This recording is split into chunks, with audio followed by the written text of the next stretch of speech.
everybody, I'm Christina. Welcome to my YouTube channel. Today, let's talk about books. So today, I'm gonna give you my April and May wrap up. I know it's almost July. I know I could have waited like 3 more days and I could have made April, May, and June TBR, but I read a lot of books in April and in May and kind of in June. So if this video is gonna be long already, imagine if I combined it with June. No.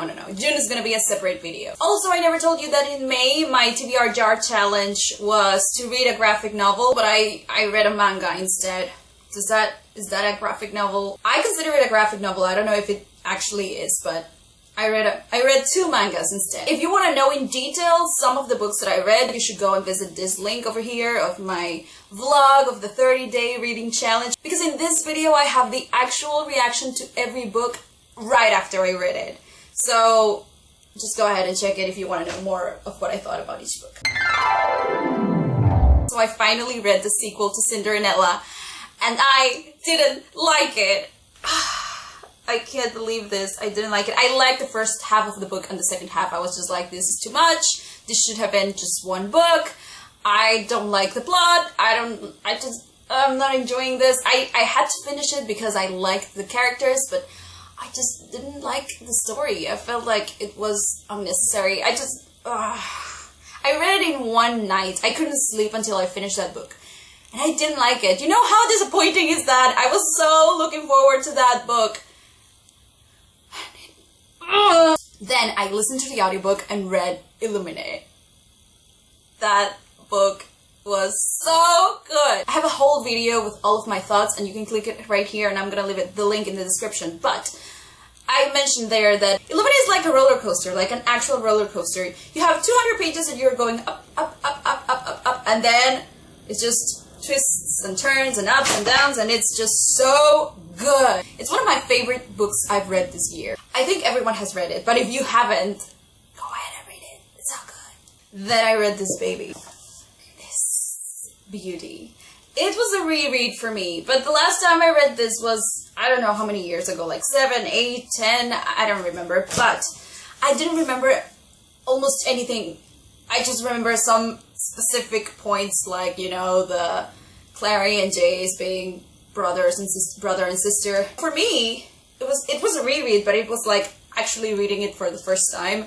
I felt all the feels, I got excited, I cried, it was so perfect. Now I remember why I love this book so much. And I have all these notes here, and I've been meaning to make a whole review, but I don't know if you're interested in that, because this is an old book. I think everyone has read it. If you want me to do it, I will gladly do it, because I can talk about this book on and on and on. I gave it 5 stars, and from the first trilogy, it's my favorite. Then I read Unfiltered to complete the challenge. Read non-fiction or an autobiography. I don't remember which challenge was it. I think it was non-fiction, so I chose Unfiltered by Lily Collins. And I really liked it. I wasn't expecting anything from that book. I just noticed that a lot of people were reading it, and I was like, well, I need a quick read. It was really fun to read it. It was really easy to read it. It was super fast, and it was interesting to see her point of view and to learn so many things about her that you wouldn't know. Like, I didn't know a lot of things about her life, or about her father, or about how she has traveled to so many places, or that she faced some eating disorders and how she dealt with them. I think what I like about reading these books about different people learning from their experiences is that you can also learn with them. Maybe not everything they are learning, but some things. Like, you can always take some things with you. And that's why I liked the book. And it had pictures of the things that she was mentioning, so that was fun too.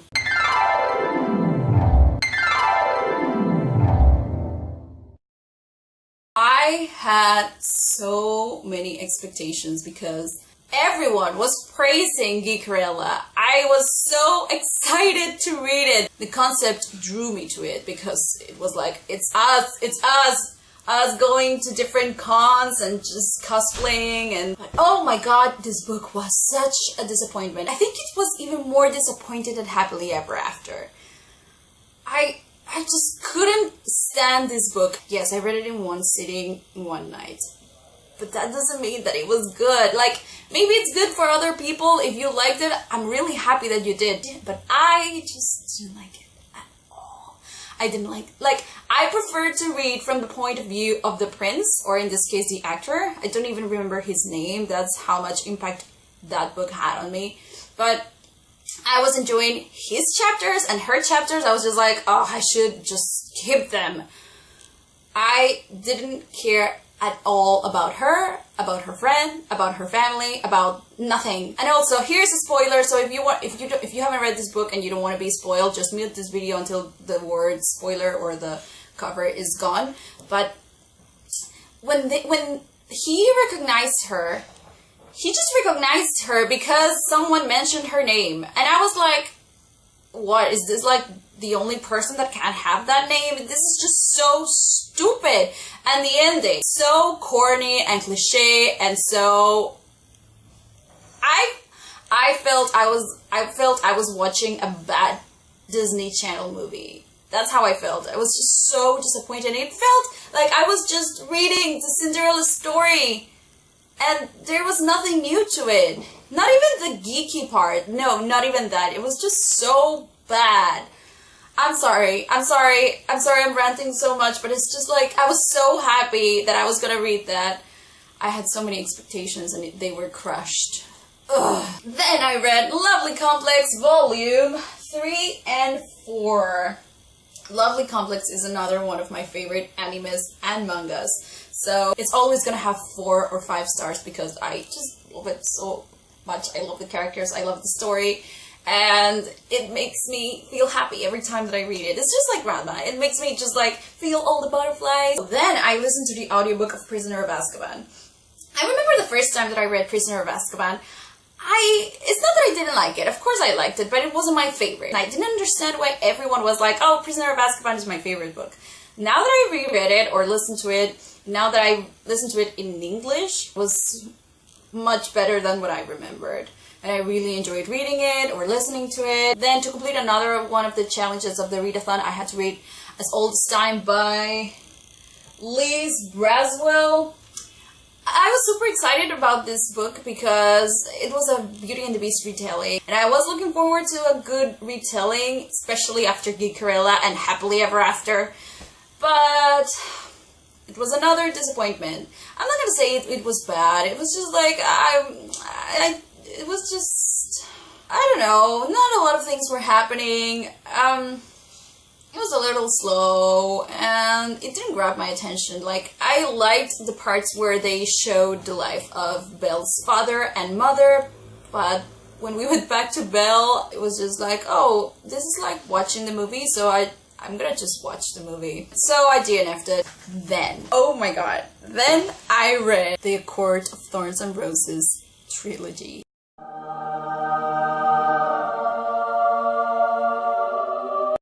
I read it all in 1 week, I think, or in 10 days. I listened to the audiobook, I read the book while reading the book, and oh my god, Sarah J. Maas! I'm not gonna say you have redeemed yourself in my eyes, but I'm gonna try to read more books from you because this trilogy was just so good. I really liked the characters, I liked the story, I liked the realms, I liked the magic, I liked how the world worked there. I really liked it. I had some issues with ACOWAR and ACOMAF that I'm gonna explain in a different video, but I'm gonna leave the link to my Goodreads review where I explained this a little bit more there. In general, I love them, and I love the characters. Some of the characters there are some of my new favorite characters ever. It was just so different in a very good way than everything that I read before. And it was like the fairy tale retelling I was waiting after Happily Ever After Geekerella, after As Old as Time. This is the retelling that I needed. Yes, it has some bits and pieces of the original story, but it's completely different. So you feel the nostalgia and the feels of the first story and the original one and all of that, there is this new story that surprises you and keeps you interested. So yeah, it was so good. Such a good experience to read all of them at once. I don't regret not reading the books like when they were published. I'm super happy that I waited so I could binge read all of them. Oh my god, it was such a good experience. And then the last book that I read in May was To All the Boys I Loved Before by Jenny Han. And I have to say, I think I liked it better the first time that I read it. I still like this book, but I got bored in some parts. In fact, in June, like, spoiler alert for my next wrap-up, but in June I read the other two books, and I preferred the other two books than the first one. But still, it was nice to revisit Lara Jean and her family and Peter. And I remember after reading this, everyone was like, "Oh, I'm Team Peter, I'm Team John Ambrose McLaren." Is that her name? Is that his name?